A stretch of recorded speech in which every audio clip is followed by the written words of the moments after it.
लघु कथा की अगली कड़ी सामाजिक कुरीतियों पर कटाक्ष करती है। इसमें पहली लघु कथा है एक कदम। दहेज की वेदी, टप टप टपकते आंसू, वर के पिता द्वारा बाप की उछलती पगड़ी, अपशब्द सुनकर कन्या ने तोड़ा मौन, सौम्य से रौद्र रूप किया धारण और बोली, आप सब लौट जाइए, दहेज लोलुप परिवार से मुझे रिश्ता स्वीकार नहीं। और इतना कहकर गले में पड़ी जयमाला तोड़कर अग्नि में झोंक दी। पिता के पास आकर आर्त स्वर में बोली, पिताश्री बचा लीजिए ना इन दहेज लोभी भेड़ियों से मेरा अस्तित्व और अपनी धरोहर। छोड़ दीजिए ना अब अपना हठ, सौंप दीजिए ना अपनी लाडली उसे जो वर्षों से प्रतीक्षारत है आपकी हाँ के लिए।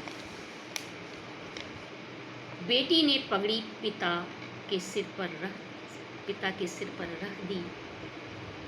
बाप ने बेटी की बात मान ली। प्यार के बीच मजहब जाति की दीवार गिर गई। दूसरी लघु कथा है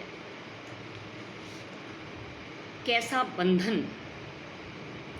एक मित्र द्वारा विकलांग कन्या से विवाह रचाने पर दूसरे ने पूछा, दोस्त इतनी सुंदर, समर्थ और कार्यकुशल लड़कियों में से तुझे सिर्फ यही मिली थी मेरी भाभी बनाने के लिए?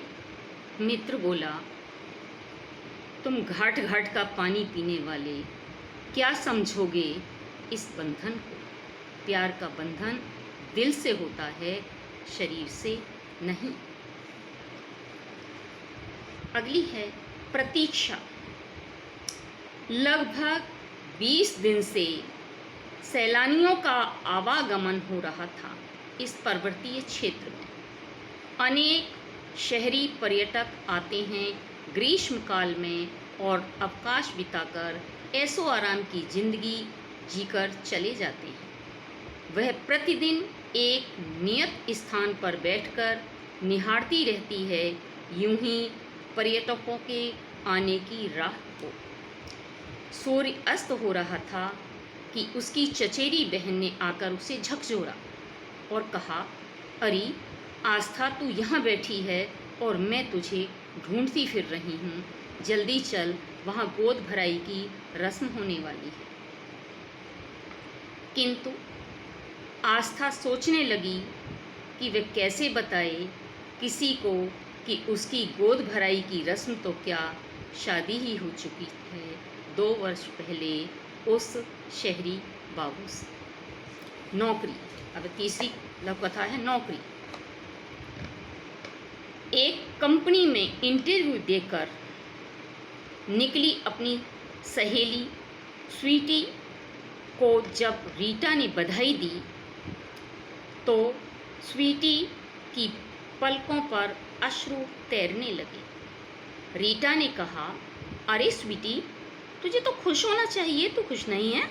इतने लोगों में से सिर्फ तुझे ही मिली है नौकरी।